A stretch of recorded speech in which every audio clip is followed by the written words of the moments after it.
Bonjour, bonsoir. Nous rencontrons pour la partie du dimanche 6 juin 2021. Durant cette semaine, nous étudions la leçon 11, le sanctuaire de la Nouvelle Alliance. Le sanctuaire de la Nouvelle Alliance. Et pour aujourd'hui, nous allons voir les relations. Quelles sont ces relations? Avec qui ces relations ont été établies? Très vite, dans cette partie, nous allons voir. Souvenez-vous que nous trouvons le verset à mémoriser dans Hébreux 9, le verset 15. C'est pour cela qu'il est le médiateur d'une nouvelle alliance, afin que, la mort étant intervenue pour le rachat des transgressions commises sous la première alliance, ceux qui ont été appelés reçoivent l'héritage éternel qui leur a été promis. C'est pour cela qu'il est le médiateur d'une nouvelle alliance, afin que, la mort étant intervenue pour le rachat des transgressions commises sous la première alliance, ceux qui ont été appelés reçoivent l'héritage éternel qui leur a été promis. Hébreux 9, le verset 15. Nous verrons en premier lieu Lévitique 26, les versets 11 et 12. J'établirai ma demeure au milieu de vous, et mon âme ne vous aura point en horreur. Je marcherai au milieu de vous, je serai votre Dieu, et vous serez mon peuple. Chers amis, un point devrait être clair maintenant. Que ce soit dans l'ancienne alliance ou dans la nouvelle alliance, l'Éternel cherche quelque chose, une alliance étroite et d'amour avec son peuple.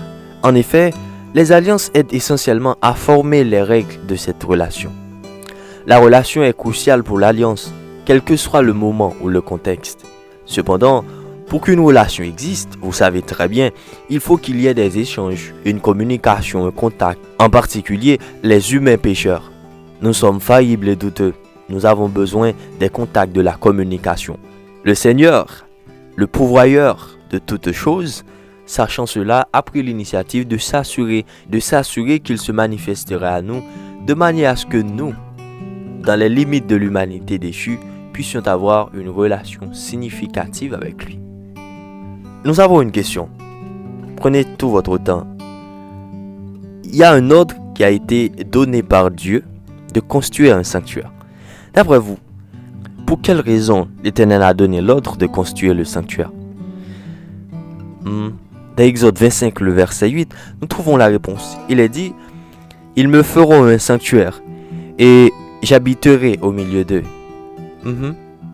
Pour habiter au milieu de nous, l'Éternel a ordonné de construire le sanctuaire.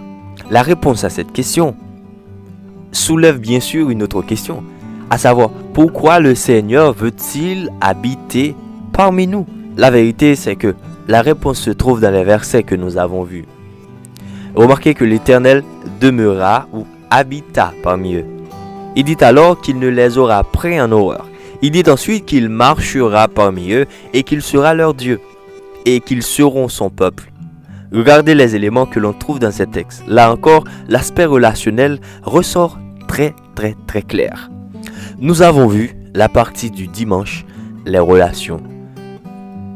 Dieu s'adapte à notre faiblesse pour nous aider à grandir. Nous avons besoin de la foi, mais Dieu nous donne des preuves de foi. Des preuves pour faire grandir notre foi. Dieu rentre dans une relation avec nous. Dieu a ordonné de construire le sanctuaire pour qu'il habite parmi nous. Nous trouvons le verset à mémoriser dans Hébreux 9, le verset 15. C'est pour cela qu'il est le médiateur d'une nouvelle alliance, afin que, la mort étant intervenue pour le rachat des transgressions commises sous la première alliance, ceux qui ont été appelés reçoivent l'héritage éternel qui leur a été promis. Hébreux 9, le verset 15.